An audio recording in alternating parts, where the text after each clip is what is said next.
ज्ञानेश्वरीच्या 10व्या अध्यायात गुरुस्तुती संबंधी असणाऱ्या ओव्या आपण आता पाहणार आहोत. सुरुवातीला ज्ञानोबाराया श्री गुरूंचे गुण शब्दात मांडण्याचा प्रयत्न करतात. गुरूंच्या स्वरूपाची अनेक रूपे आपल्यासमोर ठेवतात. पुढे गुरुकृपेचे सामर्थ्य सांगतात आणि मग कदाचित हळूहळू त्यांनाच जाणवते की श्री गुरूंचा महिमा शब्दात पकडणे शक्य नाही. शेवटी मग शब्द थांबतात. उरते केवळ नमन. नमो विशद बोध विदग्धा विद्यारविंद प्रबोधा पराप्रमेय प्रमदा विलासिया. ज्ञानोबाराया सुरुवातीलाच आपल्या सद्गुरूंना नमन करतात आणि त्यांना म्हणतात विशद बोध विदग्धा. ब्रह्मज्ञानाचा बोध सुस्पष्ट करण्याचे सामर्थ्य अंगी असलेल्या हे गुरुराया, माझे तुला नमन आहे. आणि लगेचच म्हणतात विद्यारविंद प्रबोधा. विद्येच्या अगदी सहस्त्र पाकळ्या लाभलेल्या कमळाचा विकास करणाऱ्या हे गुरुराया. कदाचित त्यांना असं म्हणायचं असावं की कमळामध्ये उमलण्याची क्षमता आधीपासूनच असते, फक्त योग्य प्रकाश मिळाला की ते उमलते. पराप्रमेय प्रमदा. परावाणी ही कुणी सुंदर सुस्वरूप पत्नी आहे या नात्याने तिच्याशी सुखाने क्रीडा करणाऱ्या माझ्या सद्गुरुराया, मी तुम्हाला नमन करतो. नमो संसारतम सूर्या अप्रतिम परमवीर्या तरुण तरतुर्या लालन लीला. संसारतम सूर्य असे ते म्हणतात. संसार रूपी अंधकार दूर करणारा सूर्य आहेस तू सद्गुरुराया. कारण सूर्य उगवल्यावर अंधार दूर करण्यासाठी काहीसं वेगळं करावं लागत नाही. सद्गुरुराया, तू अप्रतिम परम वीर्य आहेस. तुमचे सामर्थ्य अगदी अतुलनीय आहे. तरुण तर तुर्या. तारुण्याने मुसमुसत असलेल्या तुर्यावस्थेचे मोठ्या प्रेमाने लालन करणाऱ्या सद्गुरुराया, मी तुम्हाला नमन करतो. नमो जगदखिल पालना मंगळ मणी निधाना सज्जन वन चंदना आराध्य लिंगा. आता या ओवीत दृष्टी आणखी व्यापक होते. सद्गुरु जगदखिल पालन आहेत, संपूर्ण जगाचे पालन करणारे आहेत. ते मंगळ मणी निधान आहेत, मांगल्य रूपी रत्नांची खाण आहेत. आणि सज्जन वन चंदना. चंदन आपल्या अस्तित्वानेच परिसर सुगंधित करते. सद्गुरुरायांना माऊली म्हणतात सज्जनांच्या वनातील चंदन आहात. आराध्य लिंगा. ज्याची पूजा करावी अशा माझ्या आराध्य लिंगा, तुला मी नमस्कार करतो. चौथ्या ओवीत माऊलींची भाषा अधिक अंतर्मुख होते. ते म्हणतात नमो चतुर चित्त चकोर चंद्रा आत्मानुभव नरेंद्रा श्रुतिसार समुद्रा मनमथ मनमथा.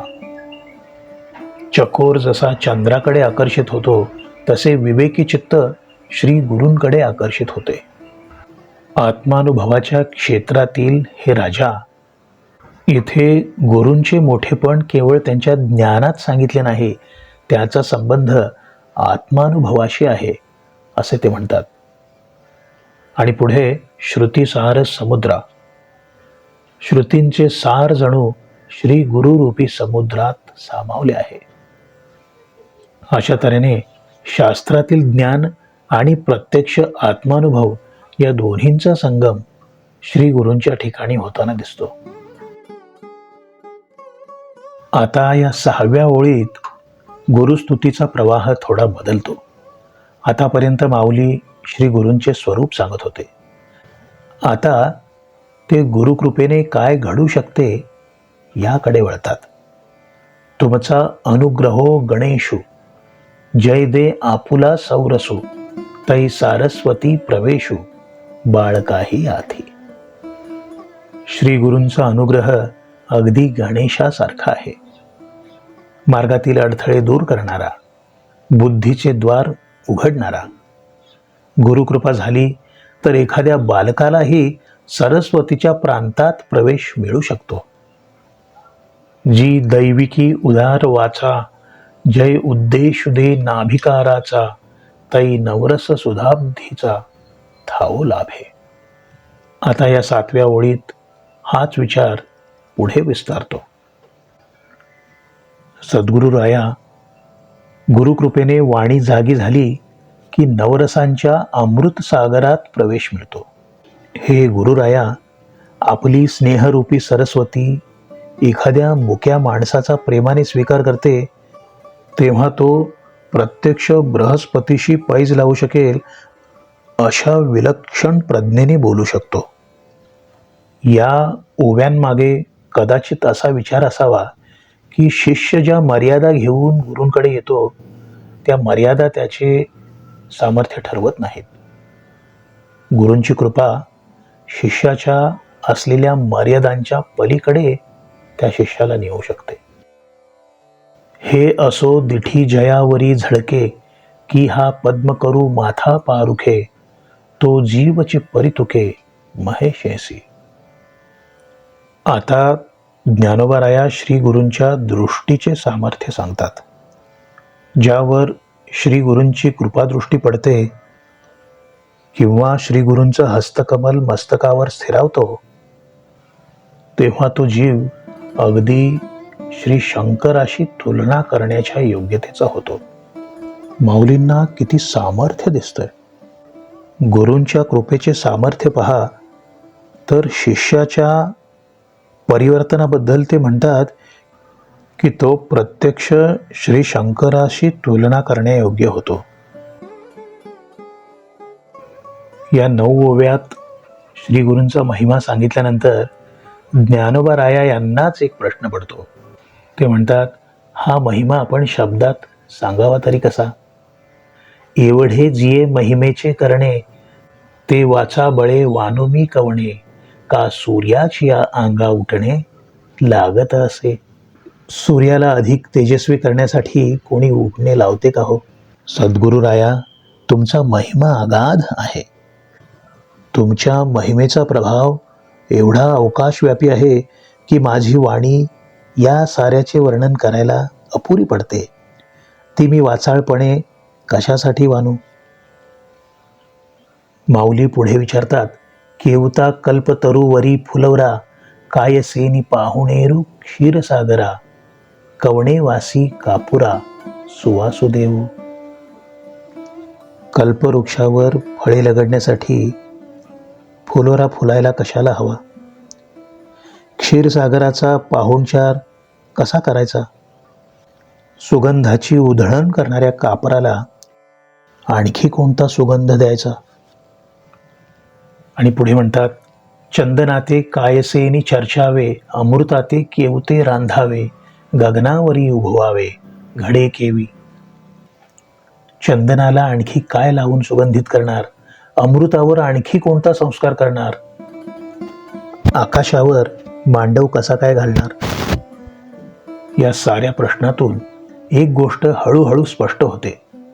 श्री गुरूंची स्तुती करण्याच्या प्रयत्नात ज्ञानोबाराया अशा टप्प्यावर पोहोचतात जिथे त्यांना शब्दांची मर्यादा जाणवू लागते. आपण जे काही बोलू ते श्री गुरूंच्या महिम्यात काय भर घालणार? तैसे श्री गुरुचे महिमान, आकळीते के असे साधन, हे जाणून मिया नमन निवांत केले. सद्गुरूचे महात्म्य समजून घेण्यासाठी कुठल्याही साधनाची आवश्यकता नाही हे माझ्या आता लक्षात आले आहे असे माऊली म्हणतात. आणि म्हणून श्री सद्गुरुराया, मी काहीही न बोलता शांतपणे केवळ नमस्कार करतो. पुढच्या ओवीत ते म्हणतात, जरी प्रज्ञेचेनी आथिलेपणे, श्री गुरु सामर्थ्या रूप करू म्हणे, तरी ते मोतिया भिंग देणे तैसे होईल. प्रज्ञेचेनी आथिलेपणे, आपल्या बुद्धीच्या सामर्थ्याचा आधार घेऊन जर मी श्री गुरूंचे सामर्थ्य वर्णन करण्याचा प्रयत्न केला तर ते कशासारखे होईल? मोत्याला अधिक तेज देण्याचा प्रयत्न करण्यासारखे. खरंच श्री गुरूंचा महिमा आपल्या बुद्धीच्या चौकटीत बसवण्याचा प्रयत्न अपुराच ठरतो.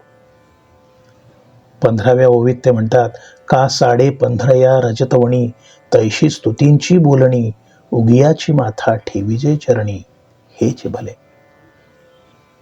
शेवटी माऊली एका अत्यंत सहज ठिकाणी येऊन पोहोचतात. शांतपणे मस्तक श्री गुरूंच्या चरणी ठेवावे तेच योग्य, उगियाची माथा ठेविजे चरणी. तर या ओव्यांबद्दल विचार करताना हे जाणवतं की सुरुवातीला ज्ञानोबा श्री गुरूंचे वर्णन करण्यासाठी आपल्या भाषेतील सुंदरात सुंदर शब्द आणतात. विशद बोध विदग्धा, संसार तम सूर्या, सज्जन वनचंदना, आत्मानुभव नरेंद्रा, श्रुतिसार समुद्रा. पुढे ते गुरुकृपेचे सामर्थ्य सांगतात. बालकाला सरस्वतीच्या प्रांतात प्रवेश मिळू शकतो, बुकाही वाचस्पतीशी स्पर्धा करू शकतो. गुरुकृपा दृष्टीने सामान्य जीवात विलक्षण परिवर्तन घडू शकते. आणि मग याच ज्ञानोबा रायांना जाणवते की हे सगळे सांगूनही आपण श्री गुरूंबद्दल कितीसे सांगू शकलो. सूर्याला उठणे लावून त्याचे तेज कधी वाढेल का? किंवा कापराला आणखी सुगंध देता येईल का? मोत्याला आणखी तेज देता येईल का? या प्रश्नांमधून शब्द स्वतःची मर्यादा स्वीकारू लागतात. आणि शेवटी उगियाची माथा ठेविले चरणी, हेचे भले. गुरुस्तुतीची सुरुवात शब्दांनी होते आणि तिची पूर्णता मौनात होते. जणू या ओव्यांच्या रचनेतूनच आपल्याला माऊली हे दाखवतात की श्री गुरूंचा महिमा समजून घेण्याच्या प्रवासात एक क्षण असा येतो जिथे बुद्धीची धाव थांबते, शब्द शांत होतात आणि शिष्याचे मस्तक सहजपणे गुरुचरणी विसावते.